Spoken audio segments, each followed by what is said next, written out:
700 WLW. As always, Ken Brew, proud to be with you. You know, sometimes we look for love in all the wrong places.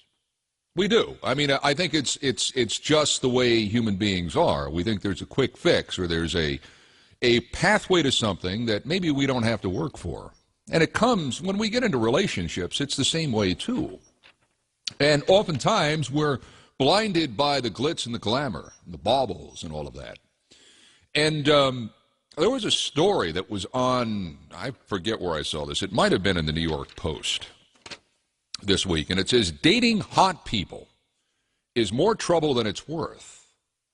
And do you find yourself being drawn to the prettiest, or the guy with the biggest smile, or the woman with the perfect hair and the perfect body?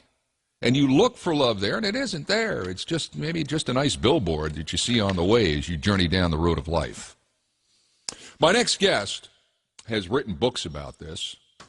And if I'm not mistaken, Donna Arp-Wiseman was a mayor at some point in her career. I think she was in politics.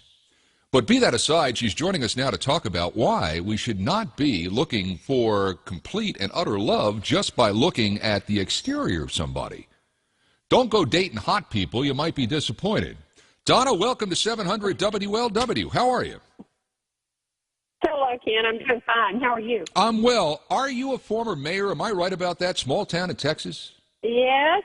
Yes, I am. That was before I got out on the dating scene. So I got divorced after being a mayor. Politics are dangerous, too. Wow. Lots of potholes.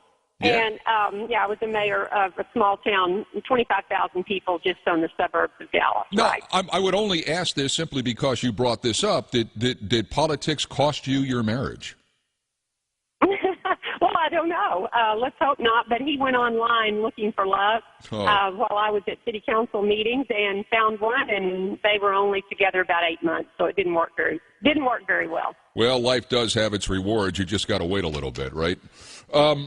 Absolutely. Let's talk about this. Dating hot people. Now, I don't. What is your definition of hot? It would be physical attributes, would it not?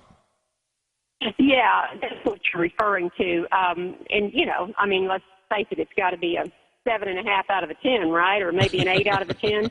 Well, but what on the rating scale, what I would define as hot would be physical features. On a woman, it would be the natural things you would look at. On a man, I'm guessing it would be, well chiseled, in shape, nice smile, a lot of teeth, things like that. I mean, that's what we're talking about. Yeah, that's what the article was talking about. But that's not only that article you mentioned, but there are many things that talk about the success rate if you marry the prettiest girl in class. And there's an old song back in the 60s, I believe, by Jimmy Soul. And it said, never make a pretty woman your wife if you want to be happy for the rest of your life. Yeah. And so there's been truth to this for lots and lots of decades and centuries. But unfortunately, that's when you get into dating sites like Match.com, eHarmony, Tinder, whatever it might be. I mean, that's the first thing. I mean, I know people that have done those kinds of things, and if the picture doesn't catch you, you're just moving right on, regardless of what the person may be inside, what their interests may be, and all that. I mean, unfortunately, that's our society, right? We're drawn to that initially. Well. And it kind of always has been. I love Cincinnati because I used to work for Procter & Gamble, my first job out of college. Wow. And they taught us that, instant impressions are a big thing when you're in sales. So you got to make a good first impression, and that's what these people are doing online. And a lot of times it's called catfishing, as you know. And catfishing is these people throw their line out and see who they can get. And, they've got to have a pretty picture, so... Well, picture tells 1,000 words. I'm reading in this story in the New York Post. It quotes someone that has a PhD. I don't know. I guess they're a doctor. That means. But it says the quote is there are a lot of good reasons why we pick people who are good looking because facial symmetry in men can be a sign of health and virility, and beauty in women may be a sign they have good hormones for reproduction. I mean that's kind of taking humanity down to its basics, isn't it? but we do as human beings, and obviously symmetry is important. You don't want one eye about 6 inches more than the other, taller than the other, or 2 ears that are not even. Symmetry is a sign of beauty. So you've seen you've seen my picture. I didn't look. I didn't want to. I was afraid I'd get preconceived ideas. But really, the reason. It's okay. But that shouldn't exclude you from dating somebody who's good looking, because not everyone who's the prettiest in their class or the most, the hunkiest in their class, that does not necessarily mean they won't be someone who's right for you. I don't think it's exclusive in that level, is it? Absolutely. And, I don't want to put down all the pretty people out there. There's a lot of advertisements about, all the pretty people. But what you need to look for and just be wary of, let's say you're a solid 5 or you're a solid 6 and he's a solid 8 or she's a solid 9 and you're a solid 4, because guys do reach up more than women on that scale, believe it or not. But you just need to know that your likelihood of a long-term relationship can be more tumultuous and also fail at a little higher rate. And the reason for that, it seems to be, and this just comes from my doing a lot of research on dating and relationships, and also with my background as a psychologist, it makes you feel a little smaller. When you're walking by the peacock and you're always by the peacock, people aren't really paying much attention to you because they don't give you enough time to get to know you. They're just kind of overwhelmed and in awe of the peacock, whether that's a male peacock or a female beauty horse. But they're always looking at them, so you just have to understand that's part of the situation. And also the attractive. Go ahead. I was just going to reintroduce Donna Arp Wiseman as our guest.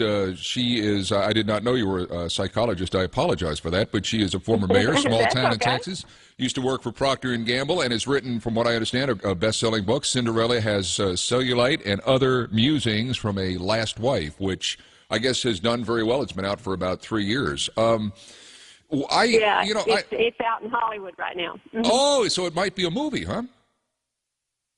TV series they're looking at. Yeah, it's been written, so we'll see which station produces it. And then of course my new book, Sex and the Sirens, came out in November and was a bestseller in January on Amazon. So it's really realistic views, realistic looks in a satirical way, a funny way of looking at dating and remarriage. It's funny. I was thrust, not by my own choice, onto the dating scene after being married for 37 years, and it's frightening. You need to read my book. Yeah, well, I did all that and got married, so I'm okay at this point. But you never know. But I dated for a while, and I found it frightening. Dating is a frightening proposition for someone who is older, and I was into my 60s when I did that. And it's kind of a frightening proposition out there. The game had changed, the rules had changed, and the whole thing that I grew up in the late 60s and early 70s, well, they didn't apply. So not only reading your book, but I'm sure that there should be some research done before you start dating again, so you don't just consistently walk into walls and into ditches. Yeah, and it's really easy to do that. But, dating's always been scary. I mean, let's think of ourselves in high school. Weren't we afraid to... certainly women waited for the guy to call, and the guy was scared to call. And, now that's changed, and women do the calling and the hunting as well as the gathering. So all those rules are out the door. It probably is scary for a 60-year-old man now that when he gets calls from a woman, at 7 in the morning ready to go out. Yeah. Yeah, these women wouldn't leave me alone, Donna. It was unbelievable. I couldn't do anything. Well, there aren't as many men as women, and a guy like you that's a sound mind and body, they're gonna go after you. So, that's one other point I want to make about marrying or having a relationship, whether you marry or not, with a very attractive person. That attractive person has far more opportunities to cheat.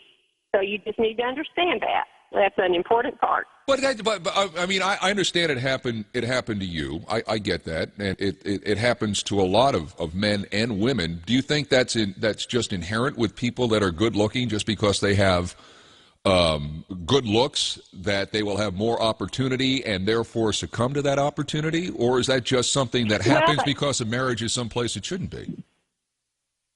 Well, marriages are always someplace it shouldn't be. You know, we go up and down. It's along the emotional scale. You know, sometimes your marriage is a 10 and sometimes it's a 4. And, you know, so it is vulnerable. I mean, people that are very attractive are vulnerable because they always have a steady stable of people that are ready to date them or, you know, try to fall in love with them. So, you know, it's sort of like going to the dessert counter and you've got 1 or 2 desserts. Instead of, you know, these people have 20 desserts they can pick from. Yeah, I mean that makes a lot of sense. Are you a believer in dating sites? Are you a believer in and I know it affected your marriage, but I mean Match.com, eHarmony, do those things work? Oh, well, I think they work. They break up a lot of marriages, and they also work in that, you know, life is busy now, and people are moving all over the country, moving all over the world. So, yes, dating sites do work, but there's a lot of dating scams. So there's a lot to read about that as well. People have to prepare themselves to get out there in the world today. But they shouldn't be afraid. I always say keep sniffing frogs till you find your prince. I've heard that before. So your new book is kind of like they tell me it's kind of like a mature version of Sex in the City, I guess is what the good way to. That's right. Yeah. And but your original book, Cinderella Has Cellulite and Other Musings from Her Last Wife, both are available on Amazon.com. You're just a delight. I don't know if you're going to dabble in politics again, but it sounds like you'd be very successful. You're just a tremendous personality. Next week for one of the. I've got a speech next week for one of the parties, so I'm not declaring either party, but we'll see how it goes. But it's a bunch of women, so I think it'll be great fun. There you go. Donna, I would like to do this again. Thank you so much for your time today here on News Radio 700 WLW. Anytime, Ken. Take care, and I love Cincinnati. Donna Arp Wiseman. Dating, you do have to be careful, but it is a frightening proposition for older people. That if you're divorced and you're in your 40s or 50s, and you don't want to sit home, you want to go out, you want to be with people, you don't want to be somebody that's shut in. It's tough. It's not like it is if you're in your 20s. It just isn't. 20s, you're in groups, or you're texting back and forth and this and that. There are other things maybe that you're looking for, but if you're older, maybe you're looking for something a little bit different. And it is a frightening proposition. But this story was in the New York Post this week. It said that if you do gravitate to the best looking or someone that's really, really hot, you may be asking for more trouble than it's worth. Of course, now if you think you're hot, then that might even it out, right? It's coming up on 148. You're listening to News Radio 700 WLW.